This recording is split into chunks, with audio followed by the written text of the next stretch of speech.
ABC 7 News at 6. The Panhandle Spirit starts now.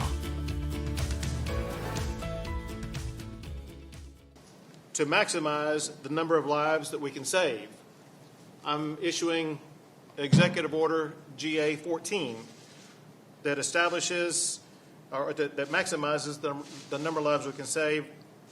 I'm establishing essential services and activities protocols.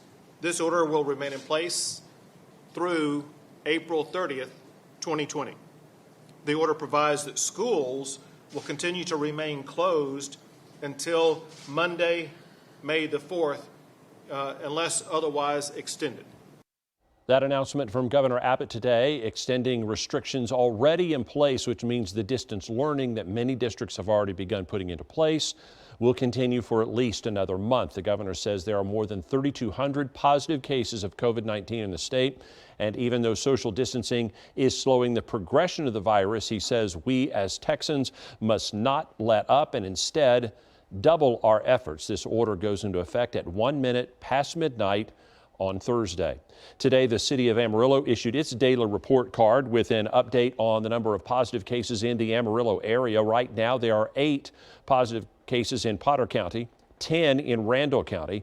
And the city also says 9 cases have been reported outside of the Amarillo Public Health Authority's jurisdiction and have been reported to the state. Right now, 16 people are isolating at home, 2 are isolated in a hospital. The city reports that 5 cases are due to recent travel, while 12 are believed to have been caused by local transmission. There have been 450 tests conducted in Amarillo with 130 pending results. Donnelly County, meanwhile, confirmed its first coronavirus case today. That case was confirmed on Monday, according to Donnelly County judge, and reported to the state. The judge says the patient is in quarantine at home.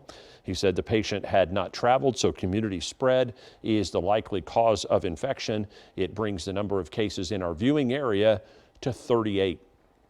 As a result of the ongoing outbreak, the Amarillo City Council conducted a virtual meeting this afternoon and approved an extension of the city's disaster declaration. It will now end April 4th.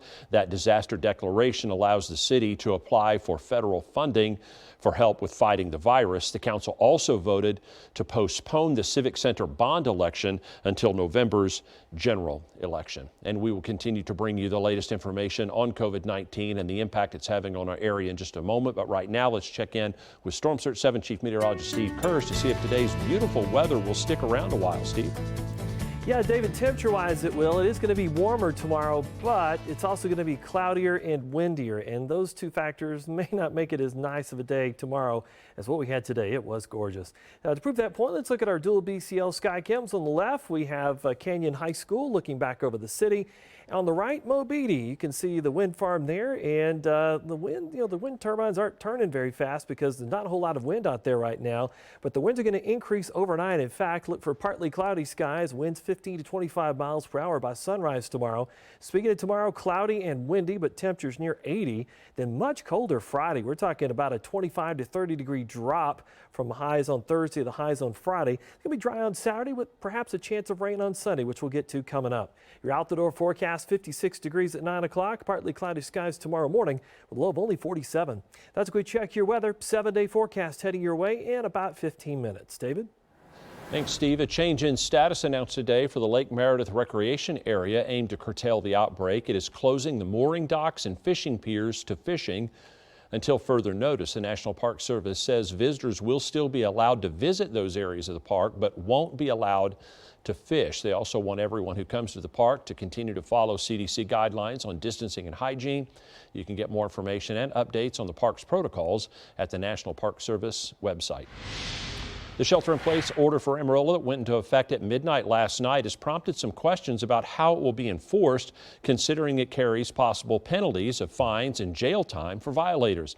Amarillo PD's interim chief says officers will not stop drivers or people on the streets to investigate whether they are violating the order, but they will look into what they call on-view violations based on probable cause. For example, a large group in a public place would likely be asked by an officer to break up and head home. APD says the main goal is to convey the seriousness of the outbreak.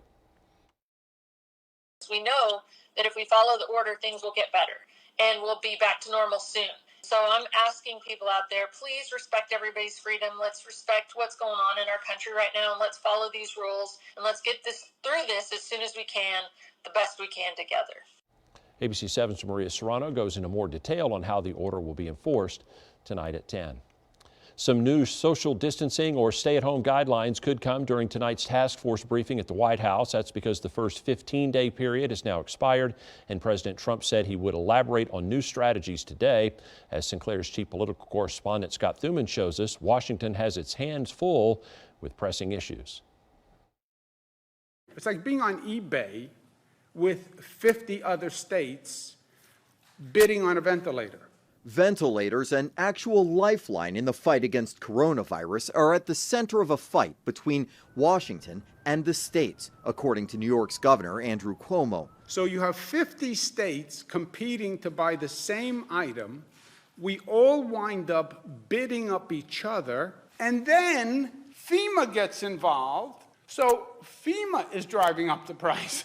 Another challenge for the White House task force, which is also Tuesday talking about the possible recommendations of all people, sick and healthy, eventually wearing masks. The thing that has inhibited that a bit is to make sure that we don't take away the supply of masks from the healthcare workers who need them. All the more reasons states are shutting down. Yesterday was just kind of one of the last tools in our arsenal because we reached the point where the cases had exploded in the Washington region. Meanwhile, in an effort to keep the country moving economically, President Trump on Tuesday pushed for Congress to finally pass an infrastructure bill and put people to work rebuilding America's roads and bridges. It should be very big and bold, $2 trillion, and be focused solely on jobs, he tweeted. While most lawmakers aren't here in Washington right now, they do know they'll likely have to come up with future deals like infrastructure or boosting pay for low and middle income workers. Although word here is those deals probably won't happen until well after Easter. On Capitol Hill, I'm Scott Thuman. Our parent company, Sinclair Broadcast Group, launched a nationwide fundraising campaign for the Salvation Army today called Sinclair Cares, Your Neighbor Needs You. The Salvation Army will track the donations to make sure your money stays here. Sinclair will provide a total match up to the first $100,000 donated nationwide. In previous campaigns that have been connected to disaster relief over the past 3 years, we have worked together to raise more than $2 million. There is a link on our homepage, abc7amarillo.com, to show you how you can help. And today, ABC7's Drew Powell spoke with Major David Atkins of the Amarillo Salvation Army to find out how your gift will be used to meet the needs they're seeing during the outbreak.